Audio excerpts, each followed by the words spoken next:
Hello people, Dibin short movie റിവ്യൂയിലേക്ക് എല്ലാവർക്കും എൻ്റെ ഹൃദയം നിറഞ്ഞ സ്വാഗതം. റിവ്യൂയിലേക്ക് പോകാം. 2024 ഓഗസ്റ്റ് 29 വിവേക് ആദ്ര സംവിധാനം ചെയ്ത് തിയേറ്റർ വഴി പുറത്തിറങ്ങിയ ഒരു ആക്ഷൻ ത്രില്ലർ ചിത്രമാണ് സൂര്യ സാറ്റർഡേ അഥവാ സൂര്യയുടെ ശനിയാഴ്ച. പ്രധാന കഥാപാത്രങ്ങളായിട്ട് എത്തിയിരിക്കുന്നത് നാനിയും SJ സൂര്യയാണ്. ഏറ്റവും വലിയ സിനിമയുടെ ഏറ്റവും വലിയ അഭിപ്രായം എന്ന് പറയുന്നത് ഈ രണ്ട് ക്യാരക്ടറിൻ്റെ പെർഫോമൻസ് തന്നെയാണ് ഈ സിനിമയിൽ ഉടനീളം എടുത്തു നിൽക്കുന്നത്. പിന്നെ ഈ സിനിമയുടെ ഒരു ബാക്ക്ഗ്രൗണ്ട് മ്യൂസിക് അഥവാ തീം മ്യൂസിക് എല്ലാം അടിപൊളിയായിട്ട് വന്നിട്ടുണ്ട്. ജാക്സ് വിജയ് എന്ന് പറയുന്ന അദ്ദേഹമാണ് തീം മ്യൂസിക് കൈകാര്യം ചെയ്ത് വെച്ചിരിക്കുന്നത്. കിട്ടിലൊരു വന്നിട്ടുണ്ട്. പ്രത്യേകിച്ച് ആ SJ സൂര്യയുടെ വില്ലനസ് എൻട്രി എല്ലാം മരണമാസ് സിനിമ തന്നെ പറഞ്ഞിട്ടിരിക്കുന്നു. ആ SJ സൂര്യ എന്ന് പറയുന്ന ആളുടെയും നാനിയുടെയും പെർഫോമൻസാണ് ഈ സിനിമയിലെ ഏറ്റവും വലിയ പോസിറ്റീവ് എന്ന് പറയുന്നത്. സിനിമയെ പിടിച്ചിരുത്താനുള്ള ഒറ്റ കാരണം വെച്ചാൽ ഈ രണ്ട് ക്യാരക്ടേഴ്സ് തന്നെയാണ്. നാനിയുടെ ഒരു കഥാപാത്രം എന്ന് പറയുന്നത് സൂര്യ, അദ്ദേഹം ഒരു മുൻകോപിയായിരുന്നു. കാരണം ദേഷ്യമെന്ന് എല്ലാവരെയും കൈകയറ്റം ചെയ്യുന്ന ഒരു വ്യക്തി കൂടിയാണ് ഈ സൂര്യ എന്ന് പറയുന്ന അദ്ദേഹം. അപ്പോൾ അദ്ദേഹത്തിൻ്റെ അമ്മയ്ക്കൊരു പ്രോമിസ് കൊടുക്കുകയാണ്, ആഴ്ചയിൽ ഒരു ദിവസം നിൻ്റെ ദിവസം ദേഷ്യം കാണിക്കേണ്ട ദിവസം എന്ന് പറഞ്ഞ് പ്രോമിസ് കൊടുക്കുകയാണ്. അങ്ങനെയാണ് ശനിയാഴ്ച എന്ന് പറയുന്ന ദിവസം ഇദ്ദേഹം ചൂസ് ചെയ്യുന്നത്.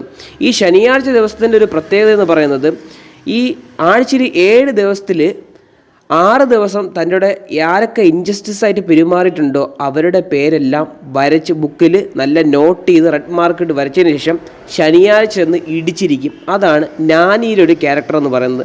പക്ഷേ SJ സൂര്യയുടെ ക്യാരക്ടർ അങ്ങനെയല്ല. ദേഷ്യം വന്ന എല്ലാം അതിൻ്റെ ഇതിൽ അടിക്കും.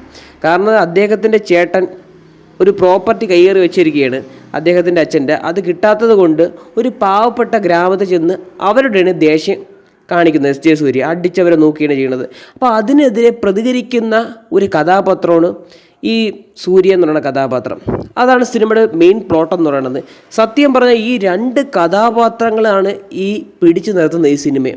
പിന്നെ ഇതിൻ്റെ ബാക്ക്ഗ്രൗണ്ട് മ്യൂസിക്കും ജാക്സ് വിജയ് നല്ല വൃത്തിയായി പണിയെടുത്തിട്ടുണ്ട് ഈ സിനിമയിൽ.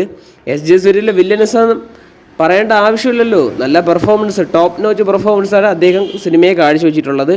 എനിക്ക് ഈ സിനിമ വളരെയധികം ഇഷ്ടപ്പെട്ടു. ഏറ്റവും അഭിപ്രായത്തിൽ പറഞ്ഞ് എനിക്ക് സിനിമ ഇഷ്ടപ്പെട്ടു.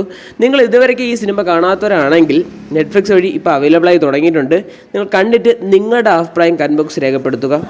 നിങ്ങൾക്ക് സിനിമ ഇഷ്ടപ്പെട്ടോ ഇഷ്ടപ്പെട്ടില്ലേ എന്ന്. അപ്പോൾ ഇത്രയൊക്കെയുള്ള എനിക്ക് സിനിമയെക്കുറിച്ച് പറയാനുള്ളത്. വീഡിയോ ഇഷ്ടപ്പെട്ടു കഴിഞ്ഞാൽ ലൈക്ക് ചെയ്യുക, ഷെയർ ചെയ്യുക, സബ്സ്ക്രൈബ് ചെയ്യുക. വീഡിയോ കണ്ടതിന് വളരെയധികം നന്ദിയുണ്ട്.